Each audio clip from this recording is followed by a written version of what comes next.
City government in Duval County has moved on from the budget, but not from long meetings on controversial topics. Former President Ron Salem is with us describing the latest lengthy debate in City Council and his hopes for the health care fund in Jacksonville, working with a deficit in the millions. For the most part, the government shutdown hasn't hurt air travelers in the region, but behind the scenes, what is the situation for crucial air traffic controllers? They have to work without pay as essential employees. We're hearing from a union executive on the key impacts on workers. And veterans transitioning to civilian life have so much to offer. The Veteran Service Organization celebrating the success of more than a decade on that task on This Week in Jacksonville. I'm so grateful you're with us today. We've recently hosted Jacksonville City Council's president and vice president, and today a previous president of council, Ron Salem.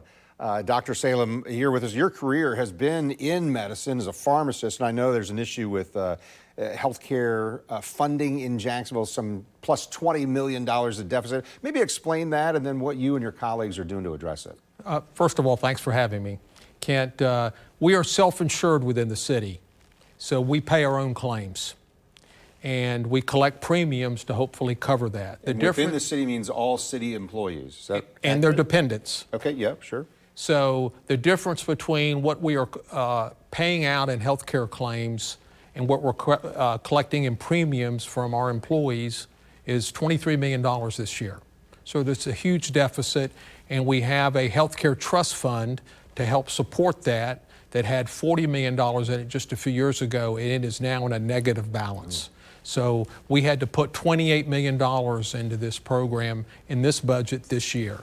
And I have been watching it. I'm the liaison to this committee from the council, and did not see the changes to the plan that I thought were necessary to begin closing this deficit. So I went to my colleagues and said, I'd like to hire a consultant and bring them on board. That is the Bailey Group. That legislation is passed, and we had our first Doge meeting with the Bailey Group last week, and they are beginning a process of examining claims, and we'll make some recommendations to our committee, which we will adopt some and forward those to the mayor and her administration to hopefully act upon. And is that Mark Bailey down in St. Augustine and the big group that, I mean, it's a sizable group there, yeah. It's a sizable group. They serve many communities across this state. I think nationally as well, yeah. They do, and they're well qualified and can, I think, really help us move this plan from that deficit closer to a break-even standpoint. And so as I've looked through some of the reporting we've done on this topic already, there's an estimate there of being able to save up to maybe,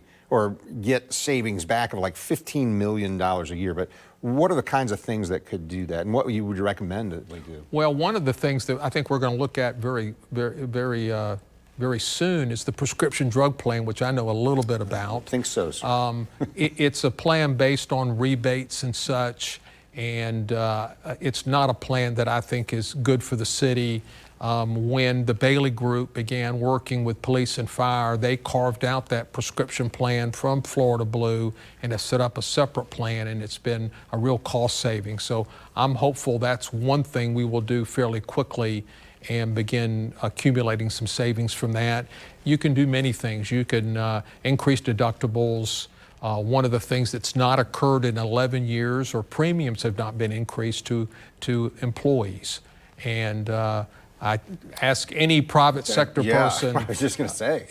And so it's going to be a approach from all different sides, I hope, where everybody participates and we can begin closing that gap. What timeline do you have, maybe expectation for Bailey Group's recommendations to be implemented, and then maybe how Duval Doge is able to show measurable reductions in that health insurance fund deficit? Well, it's a year contract. I'm hopeful that we can get some of these recommendations in the 26-27 budget, and then possibly some will come after that in the 27-28 budget. You mentioned to me just before we started here that Duval Doge is working on something else, and so maybe you'll have to explain some of the parameters here, but you mentioned a 2% and some below the line versus what's that about? What we did during the budget process, I recommended that we take 2% of the controllable expenses in each department's budget, including the city council, the mayor's office, public works, everybody, And those are things like salaries, printing expenses, all those types of things that can be controlled. Yep. And we put it below the line and have told those departments, if you need that money, you can come to Duval Doge, and we have a process that they will bring it to us, and we will decide yes or no that we'll move it above the line so they can spend that money. So the below the line phrase is referring, yeah, it's in the budget, but let's justify it's not. You can't go spend that without some approval. That is correct. Accurate way to talk about it? And it's $6 million. So every dollar we save is a dollar that we can put towards something else. Okay. I did want to ask you about a couple of things this last week in City Council. I know Council approved a resolution of a compromise, really, with the Jacksonville Aviation Authority. It's about aerospace development. The vote ended up being 17-0 to do this. Explain to our viewers what that's about. Yeah, this was a long-standing sort of a discussion between Vice President Howland, who is the liaison to the airport, and the Airport Authority Board. Finally reached, I think, a very good compromise where they're going to set up a special committee made up of council members and the board of the airport to begin focusing on aerospace at Cecil Field. It was very contentious at times, but I'm hopeful with this compromise that we can now move forward. And I'm sure it'll be led by Vice President Howland to do what we need to do at Cecil to really bring jobs to Jacksonville. Yeah, Vice President Howland with us last week to talk a little bit about that. Obviously, very passionate topic for him. I did want to hear about one of the kind of controversial things that came to council this week. General Counsel and the Duval County School Board saying we need to be able to hire our own attorney, which would fundamentally change consolidated government. How did that discussion play out? Ultimately, council said we're not going to do that right now. Very close vote. It was an 8-9 vote, failed. Many people like me are very concerned about the representation the school board is receiving, legal representation. They want the ability to hire their own attorney. They have their own budget. Maybe it's something that should have been addressed at consolidation, but it wasn't. And I really believe, in hearing all the discussion, there's a possibility of reaching a compromise between the school board and the general counsel's office to finesse this without maybe going with a J bill to the state legislature. But Wednesday is the delegation meeting, and we'll see what happens there. But I'm hoping further discussions can occur. Yeah, in general, do you feel like General Counsel doesn't do the job for all these various agencies? It's a big job for Office of General Counsel. It's a big job, and it keeps those entities from suing the city back and forth. There are good reasons for that. And the school board's a little bit different from the authorities in that we don't approve their budget. They're an independent entity. They report up through the Department of Education. So there are differences with the school board. I know many people are concerned about breaking up this and how it will affect consolidation. And I get that. But we've got to find a way for the school board to get better representation. Yeah. Well, former City Council President, Councilman Ron Salem, thanks for your time today. Thank you, Ken. I appreciate you having me. All right, and for each of you, just ahead, an in-depth explanation of the plight of essential federal workers. Dan McCabe from the National Air Traffic Controllers Association joins us next on This Week in Jacksonville.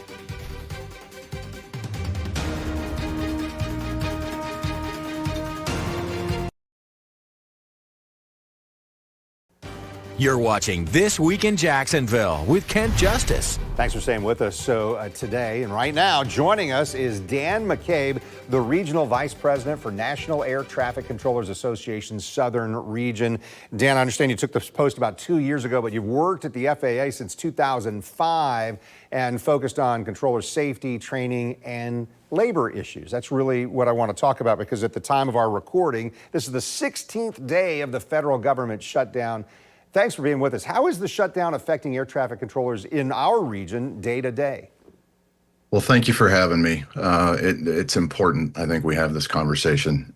It is affecting people in Jacksonville like it is everywhere else.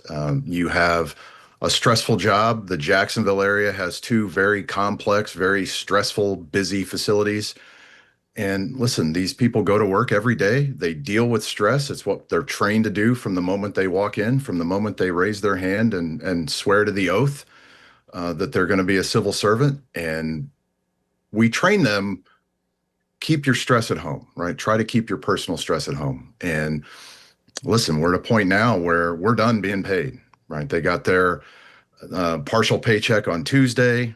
2 weeks from last Tuesday, or this just a couple days ago, they'll get a zero paycheck. And financial stress, it's going to creep into the building. It now the question is, how do I pay a mortgage? How do I pay for my car? How do I pay for my child's school supplies? Everybody has a different story. We have a lot of young controllers that have not been in the job long. They may have savings, they may not have savings.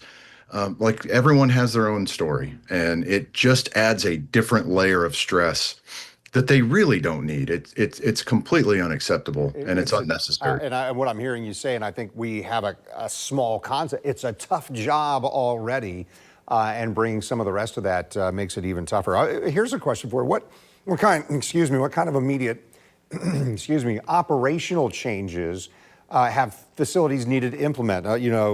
Reduced hours or less training or consolidating positions, any of that stuff going on? No, absolutely not. It's business as usual. Literally the only change is people aren't getting paid. We're still training people. And that's such a huge piece as to the puzzle of what we need to do to improve upon our staffing across the country. People are still being trained. People are still coming to work. We're not operating on reduced hours or consolidating positions. It is business as usual. So I want to talk a little bit about the industry, because this is a crisis right now, but we've been hearing for a while, hey, there's going to be a crisis in terms of replacing air traffic controller positions. How many vacant positions are around right now? And if we're talking about Jacksonville area, nearby facilities, even nationwide? So nationwide, we're down 3,800 fully certified controllers, and a fully certified controller is not someone that gets picked up to become an air traffic controller. That's someone who goes through the vetting process, the background checks, the medical clearance. They go through their initial training, reach their facility. It's a 2 to 3 year process to get fully certified as an air traffic controller. So we are 3,800 fully certified controllers short nationwide. We're at about 10,800. We need to be just over 14,000. And listen, we've been talking about this for over a decade. Yeah. Yeah, it's certainly something that's been, we're hearing about for a long time, and we're wondering how is it being addressed. So, Dan, we've got a great school here in the area. Jacksonville University has an aviation program, and when I talked to their director just a few weeks ago on our show here, said, yeah, we've got some students who are studying for air traffic control positions. How do you see that happening, to have those vacancies, to have more people trained to fill those really important roles? Because I think, to your point, and I'd love to hear your perspective, with those ongoing vacancies, what are kind of the implications for safety when it comes to air travel? So safety is really baked into everything we do. You have safety and you have efficiency, and they kind of sit together like this. Safety is static. You can't affect safety. You can't let safety fall by any margin whatsoever.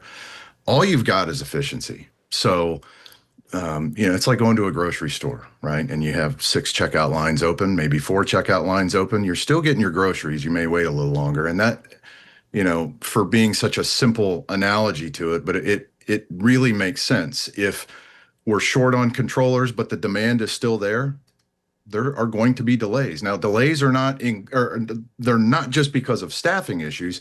You deal with delays with the weather. You deal with delays with equipment issues, but that is to keep safety at the top.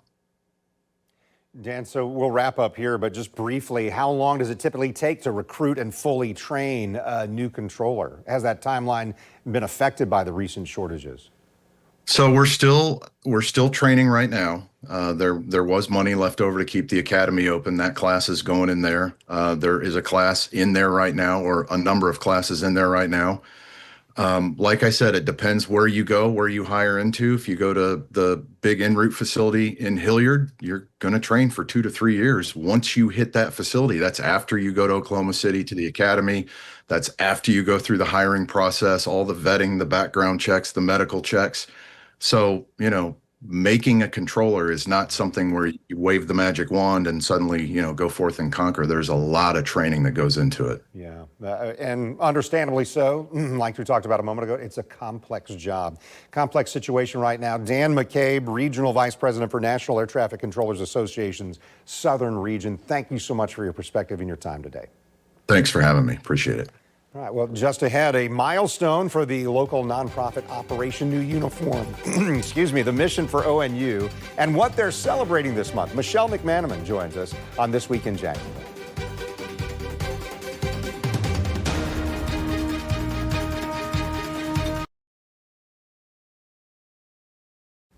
You're watching This Week in Jacksonville on Channel 4. And Michelle McManaman is with us today, CEO of Operation New Uniform. Michelle, welcome back. Thank you. I was thinking it's been a little too long since we've gotten to visit like this. And I'm excited to talk with you and specifically to hear about kind of a milestone event, end of the month. Tell them all about it. So 70th graduation. Can you imagine? We've been doing this for almost 11 years, and this is our 70th graduation.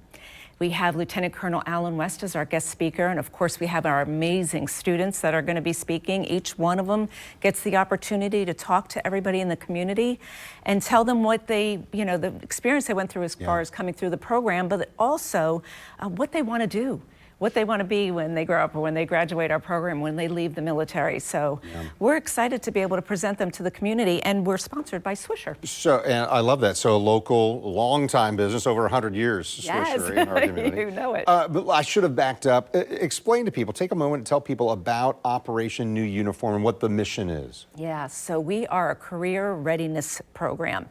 A little different than most of the career transitioning programs, because most of them will teach you how to do a resume, and they'll teach you how to, maybe do a mock interview with you. In this A couple of good case, things to do, right? Yes, and those are all needed. Don't get me wrong. You know this, and I love that about the other organizations. But what we do is take a sales training program called Sandler, and we've massaged it, and we've made it into the curriculum that helps people learn how to sell themselves, our service members, our veterans, our military spouses, how to feel confident in an interview, how to be able to speak to what they've done in the past to a potential business owner or someone that would want to hire them, or if they want to start their own company. How cool would that be, that they can have a small business or a large business here in Northeast Florida or somewhere around the country? Yeah, so this is more than a decade. I think I saw you guys started 2014, 13? 2014. So more than a decade now, you've been doing this. We're talking about a 70th class. Well, how many people are in a graduating class for ONU? So interestingly enough, we were maxing at 15 in the beginning of the year. And it's really a sweet spot for any kind of training. Make sure that people feel when they walk in that they feel loved and they feel honored, and we have that personal attention with them. We just raised it up to 20 because we do have a wait list. So we're looking to be able to service more but without losing that personal touch. So our service members, our veterans, and our military spouses, I think the main thing is that when they leave our program, they know they're loved. We don't leave them. We have them for life, whether it's our life or their life. I don't know, whoever that is. But we don't want them to ever feel like we're going to leave them. I think a lot of programs are a one and done. You get your certificate and you're done. With us, we're with you along the way. You might go through one career, you might go through two, maybe even three.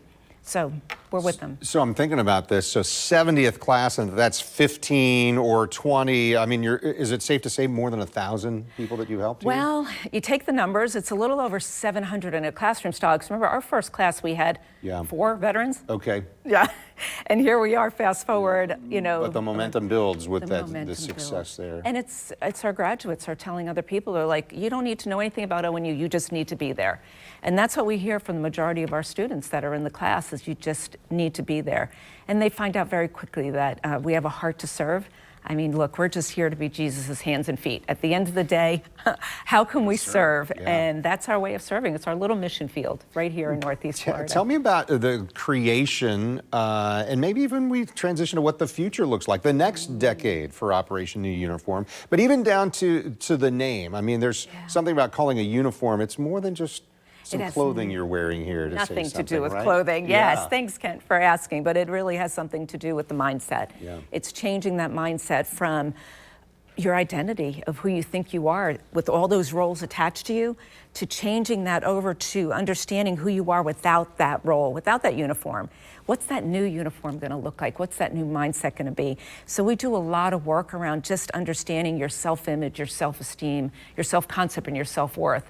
Without that role, or any role for that matter, now you get to choose. As a service member, as a veteran, as a spouse, you get to choose what you want to do. Isn't that cool? It's a pretty compelling vision that you just cast right there. Let's wrap up here in the last minute or so we have. So this 70th graduating class, it's end of the month. You mentioned Colonel West is going to be here. Yes. What do people need to know about that, or how do they support you in that? So it is October 31st. For all you parents that I know you're going to say, well, it's Halloween, I can't. Well, it's in the morning.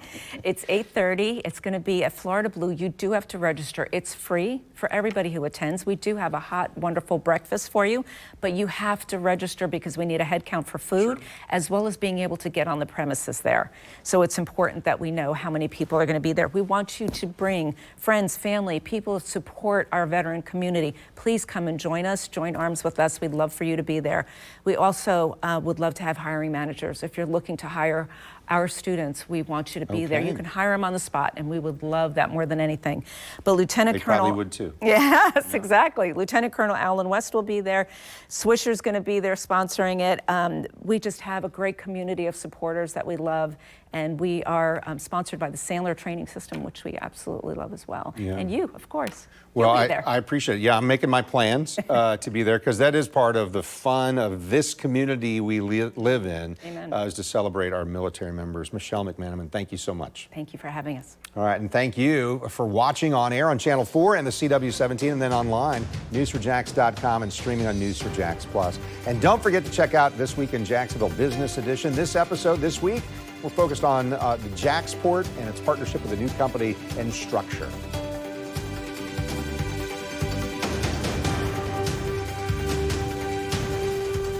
See why every day more people are choosing News4JAX, Northeast Florida and South Georgia's #1 source for local news.